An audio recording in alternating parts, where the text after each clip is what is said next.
આજે 21 માર્ચ આંતરરાષ્ટ્રીય વન દિવસ તરીકે આપણે ઉજવવામાં આવે છે, જ્યારે 2012માં યુનાઇટેડ નેશન્સ મહાસભા દ્વારા ઠરાવ પસાર કરીને દર વર્ષે આંતરરાષ્ટ્રીય વન દિવસની ઉજવણી કરવાનું નક્કી કરવામાં આવેલું હતું.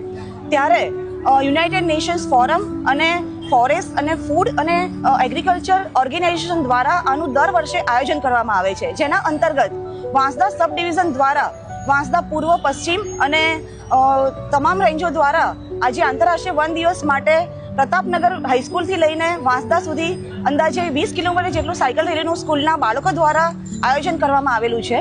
અને આંતરરાષ્ટ્રીય વન દિવસ આપણે જાણીએ છીએ કે આપણું જે ટોટલી ભાગ છે પૃથ્વીનો, એને 33% ભાગ એ જંગલોથી છવાયેલો છે, એટલે જંગલનું મહત્વ ખૂબ જ રહેલું છે. અને 20 લાખથી વધારે લોકો જે જંગલો ઉપર આધારિત છે, જે એ લોકોની રોજીરોટી છે. તો જ્યારે આજે આંતરરાષ્ટ્રીય વન દિવસ નિમિત્તે આપણે એવું નક્કી કરીએ કે વનોનું આપણે જતન કરીશું અને હંમેશા આપણે વનોનું સંરક્ષણ કરીશું. જય હિન્દ.